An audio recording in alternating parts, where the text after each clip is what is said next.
अस्सलाम वालेकुम। Tonight with ESPN में आपका वेलकम है और आपका कोई भी टाइम लिए बगैर हम चलते हैं ख़बरों की तरफ। पहली ख़बर जो मैं आपको बताऊँगा, ये सुनते हुए और बताते हुए मुझे थोड़ा-सा दुःख होता है। वो ये है कि अभी ये रूमर्स हैं, अफ़वाह है यानी, तो इंडियन प्लेयर हैं एक हार्दिक पांड्या, उनकी उनकी बेगम के साथ, नताशा सरनेम बड़ा मुश्किल से है उनका। उनके साथ उनकी अलहदगी की यानी डाइवोर्स की खबर आ रही है। दुःख इस बात का नहीं है कि उनकी अलहदगी हो रही है, दुःख इस बात का है कि हार्दिक पांड्या एक बड़ी टफ फ़ेज़ से गुज़रे अपनी ज़िंदगी में। अभी रिसेंटली उन्होंने आईपीएल में बहुत ज़्यादा बैकलैश फ़ेस किया है अपनी ही ऑडियंस की तरफ से। क्योंकि और उसकी वजह ये है कि रोहित शर्मा मुंबई इंडियंस एक फ्रैंचाइज़ है आईपीएल की, उनके कैप्टन हैं।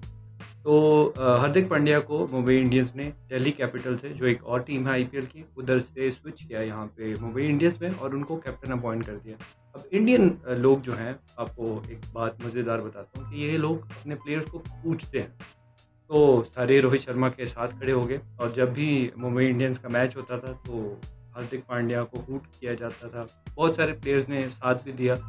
विराट कोहली जब ग्राउंड में उनके आरसीबी जो जिस टीम में कोहली हैं, उनका मुकाबला जब मुंबई इंडियंस के साथ हो रहा था तो विराट कोहली ने कहा था इन लोगों को, क्राउड को ज़रा संभल इशारा-उशारा किया था कि यार कोई बात नहीं, सपोर्ट करो। दुःख है वो इस बात का है कि जब उनका सबसे ज़्यादा बुरा फेज़ चल रहा था ज़िंदगी का, ये खबर तब भी आई। और जो चटपटी खबर मैं कहूँगा, मुझे तो एज़ अ इंसान इस खबर को दुःख होता है, लेकिन जो चटपटी चीज़ है उसमें ये है कि 70% मतलब 70% जो हार्दिक पांड्या की प्रॉपर्टी है वो उनकी बेगम के नाम हो जाएगी। अब ये देख के मुझे एक बिल्कुल सिमिलर केस याद है, वो भी एक इंडियन ही प्लेयर है, शिखर धवन। एक बड़ी मज़ेदार किस्म के ओपनिंग बैट्समैन थे इंडिया के, और मुसीबत इंडिया और पाकिस्तान की ये है कि हम लोग अपने प्लेयर्स को जब गायब करते हैं तो हम उन्हें सामने नहीं आने देते। मतलब इनकी भी शादी एक ऑस्ट्रेलियन थी, आयशा मुखर्जी, उनसे हुई। अब उनकी ये दूसरी शादी थी, इनकी दरमियान कोई 10-12 साल का एज डिफरेंस था। अब उनके साथ ये हुआ था, उन्होंने कहा था जब इनकी शादी होनी थी, क्योंकि वो ऑस्ट्रेलिया में रहती थी, तो उन्होंने कहा था कि शादी के बाद मैं इंडिया आ जाऊँगी। उनकी 2 बेटियाँ भी थी पिछली शादी से। तो जब वो इंडिया आईं, तो उनको फिर किसी दिन ख़्याल आया कि नहीं ये गलत है, तो वो कहती नहीं भई मैंने ऑस्ट्रेलिया जाना है और उसके बाद मैं अपनी बच्चियों का ख़्याल रखूँगी। तो वो ऑस्ट्रेलिया चली जाती हैं, अपनी बच्चियों का ख़्याल रखती हैं, आपस में उनके डिस्प्यूट होते हैं, जो भी होता है। ख़ैर उसके फॉरवर्ड करते 2021 में इनकी डाइवोर्स हो जाती है। और मुझे दुःख इस बात पे हुआ कि इन दोनों का एक बेटा है, शिखर धवन और आयशा मुखर्जी का, जो उनकी एक्स वाइफ हैं। उनका एक बेटा है।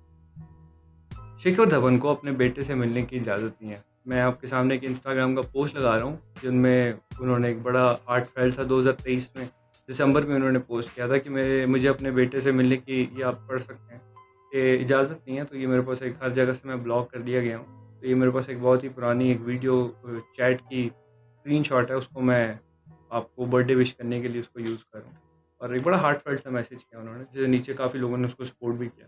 द प्रॉब्लम इज़, जिसमें मैं इसके लुब्बे-लुबाब पे आया हूँ, कि भाई जब भी आप शादी करो, किसी बाहर की चिट्टी चमड़ी वाली से शादी ना करना, क्योंकि जब भी आप पे बुरा फेज़ आएगा, वो निकलेंगी।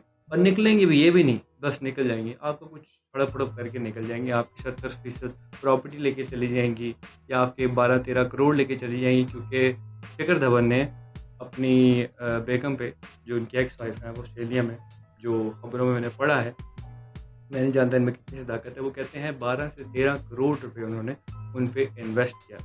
इसलिए इसलिए कि जब उन पे बुरा वक़्त आया, जब वो टीम में नहीं थे, तब उनसे तलाक लेके उनको खुदाफ़िज़ कह दिया जाए।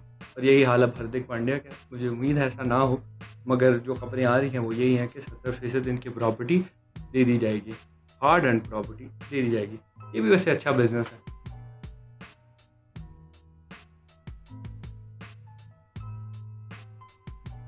तो भाई चलते हैं अपनी दूसरी खबर की जानिब। और पाकिस्तान और इंग्लैंड का दूसरा मैच हुआ, टी20 मैच। पहला जो मैच था वो बारिश की नज़र हो गया, और दूसरे मैच पाकिस्तान हार गया। और उसमें कुछ मज़ेदार चीज़ें आपको मैं बताता हूँ। अगर आपने मैच देखा होगा तो आपको समझ आएगी, नहीं तो आप हाइलाइट्स देखें, आपको समझ आएगी। इमाद वसीम बॉल करते हैं और शाहीन शाह अफरीदी कैच पकड़ते हैं। अगर आपने 2022 का फाइनल देखा हुआ है तो आपको समझ आ जाएगी कि इन्होंने यहाँ पे क्या किया है, और क्या इनकी इस वजह से हो सकता था, या मुझे नहीं पता, हो भी सकता है, हो गया हो। इन्होंने जो कैच जिस पोजीशन में लिया है, इन ये क्योंकि फास्ट बॉलर हैं, इनके लिए गोटे इतने ही इंपॉर्टेंट होते हैं जितने, मैं क्या बताऊँ, कि गाड़ी के लिए टायर होते हैं। क्या मैंने मज़ेदार मिसाल दी है। मगर ये इनके गोटे अगर नहीं रहेंगे ना, तो ये बॉल नहीं कर सकते और इनका कैरियर ख़त्म हो गया। बहुत सारे बॉलर है, फास्ट बॉलर, जिनके कैरियर ख़त्म हो गए क्योंकि उनके गोडों ने उनका साथ नहीं दिया। अब जिस पोजीशन में उन्होंने कैच लिया, इधर से मुझे समझ, ये लोग प्रोफेशनल है और इनको समझाने वाले इनके जो कोचेज़ होते हैं ये भी प्रोफेशनल्स होते हैं, राइट? अब ये छनकना लेने वहाँ गए हुए हैं, मैं क्योंकि प्रोफेशनल नहीं हूँ, मैं नहीं बता सकता इससे बेहतर पोजीशन क्या हो सकती थी। बट ये पोजीशन बेहतर नहीं थी जिस पोजीशन में इन्होंने, क्योंकि इनका सारा इम्पैक्ट इनके घुटनों पे पड़ा है। जिंदाबाद पाकिस्तान को, क्योंकि हमारे पास बड़ी अरसे बाद हमें कंप्लीट बॉलिंग मिली है। शाहीन है, आमिर है, नसीम है, रऊफ़ है।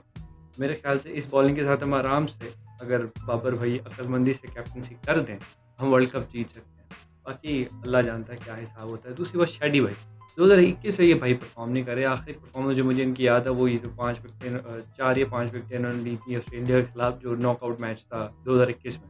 अच्छी बॉलिंग की थी, पाकिस्तान मैच को अनफॉर्चुनेटली हार गया था, लेकिन उसके बाद शादी भाई मुझे नज़र आए नहीं एज अ बॉलर, और उसकी वजह एक है, और उसकी वजह है वो उंगल। इनको उंगल आ गई है बैटिंग की, कि मैंने बैटिंग करनी है, बैटिंग अगर मैं नहीं करूँगा तो मज़ा नहीं आएगा। तो जब से इनका ध्यान बैटिंग की तरफ गया, इनकी बॉलिंग कॉम्प्रोमाइज़ हुई है। और ये मुझे नहीं पता उंगल इन्होंने खुद दी है या इस्लामाबाद यूनाइटेड ने, क्योंकि जब भी पीएसएल होता है ये 4 नंबर पे बैटिंग करने पहुंच जाते हैं इस्लामाबाद यूनाइटेड की तरफ से। तो वो बैटिंग, ये उंगल ने इनकी बॉलिंग परफॉर्मेंस का बेड़ा गर्क करके रख दिया है, क्योंकि आप नोट करें जब ये एज अ बॉलर खेलते थे तब इनकी performances, he was one of the finest leg spinner, अभी भी हैं, लेकिन अब देखिए हम कहाँ बॉल करते हैं, या फुल टॉस कर देंगे या टॉस अप, यानी बल्ले के नीचे क्रिकेटिंग जुबान में जिसको कहते हैं, यानी आराम से वो शॉट मार सकते हैं। मोटा भाई की तरफ भी आते हैं, आज़म खान की तरफ, जिन्होंने विकेट कीपिंग करनी है, क्योंकि हमारे पास एक पहले ही मज़ेदार किस्म के, शानदार किस्म के मोहम्मद रिजवान विकेट कीपर थे, जो कि दुनिया के सबसे बेहतरीन विकेट कीपर्स में से एक हैं। लेकिन क्योंकि हमने इनको एडजस्ट करना है किसी तरह, क्योंकि ये फील्डिंग तो कहीं कर नहीं सकते, फिट बहुत है, फील्डिंग कर नहीं सकते, हमने इनको एडजस्ट करना है, इनको छुपाना है। तो सबसे आसान जॉब जो है वो विकेट कीपिंग, क्योंकि विकेट कीपर को भागना कहीं नहीं पड़ता, वो खड़ा रहता है स्टैटिक एक जगह, हल्का फुल्का उसकी मूवमेंट होती है, लेकिन बाउंड्री पर नहीं उसे भागना पड़ता, कैच लेने के लिए नहीं भागना पड़ता। तो सबसे जो कम भागता है, मुश्किल जॉब है, हम ये नहीं कह रहे मुश्किल जॉब है, लेकिन जो सबसे कम भागता है पूरी फील्डिंग में, एक तो कीपर होता है, और एक फाइन लेग में जिसको 45 क्रिकेट की जुबान में कहते हैं, वहाँ उस पोजीशन में होता है। तो जब किसी को छुपाना होता है, जो फील्डर अच्छा नहीं होता उसको पीछे छुपा देते हैं। दूसरा, फ़खर भाई तो लव है यार। फ़खर भाई ने जो जो शॉटें मारी हैं, ओए होए होए होए, मज़ा ही आ गया, लवली काम हो गया। अब हम आते हैं अपनी तीसरी खबर की जानिब, और वो है कि, और ये मेरी बड़ी पसंदीदा खबर है, वो ये है कि शाहीन शाह अफरीदी को नायब कप्तानी, वाइस कैप्टनसी के लिए पीसीबी ने ऑफर किया। और ये खबर पढ़ के मुझे एहसास हुआ कि पीसीबी के जो लोग हैं, या तो वो चर्च करते हैं या वो नशे करके पड़े होते हैं। इसकी वजह बताता हूँ डिटेल, क्यों मुझे लगता है ऐसा, और आपको भी लगेगा। 2019 से लेकर 2023 तक जो स्पेल था वो था बाबर आजम का as a captain. 2023 World Cup के बाद उनकी परफॉर्मेंसेज नहीं हुई, उनको सैक कर दिया गया, उनसे रिज़ाइन ले लिया गया। उसके बाद अपॉइंट होते हैं शाहीन शाह अफरीदी, T20 के कैप्टन। शाहीन शाह अफरीदी को मिलती है एक सीरीज़ न्यूजीलैंड के अगेंस्ट, और वो हार जाते हैं वो सीरीज़। एक मैच जीत पाते हैं, बाकी वो 4-1 से वो सीरीज़ हार जाते हैं, सिर्फ एक सीरीज़। उस सीरीज़ के बाद क्या होता है कि बाबर आजम को दोबारा कैप्टन अपॉइंट कर दिया जाता है। मतलब एक इंसान को आपने सैक किया है, ठीक है, किसी दूसरे बंदे को कैप्टन लेकर आए हो आप, उसने सिर्फ एक सीरीज़, मतलब एक बंदे के 4 साढ़े 4 साल ने कैप्टनसी की, और एक बंदे के पास एक सीरीज़।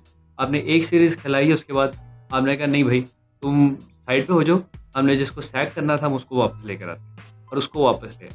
अब उस बंदे को जिनको उन्होंने बुला के जलील करके दोबारा कह के तुम निकलो यहाँ से, उसको कह के भाईजान ये ना नायब कैप्टनसी आप ले लो, हम आपको कहते हैं कि भाई इंजॉय करो। राइटली सो, शाहीन शाह अफरीदी साइड नो भाई ताड़ी मेहरबानी, मैनू ताड़ी नाइब कैप्टनसी नहीं चाहिए, ये अपनी कहीं पास रखें, खा लें इसको, किसी कान के अंदर डाल लें या जहाँ मर्जी डाल लें, मुझे ये कैप्टनसी नहीं चाहिए। तो खैर, टुनाइट विद एसपीएन में आज की ये खबरें थी। आज पूरा डिटेल एनालिसिस मैंने आपको करके दिया है, उम्मीद है आपको पसंद आया होगा। तो जो आपको मैं एक एडवाइस देना पसंद करूँगा वो ये है कि गोरी चमड़ी वाली से शादी मत करिएगा, वरना जब आप पे ज़रा मुश्किल वक्त आएगा तो ये भग लेंगी और आपकी सारी प्रॉपर्टी भी खा जाएगी, टिकार भी मारेगी।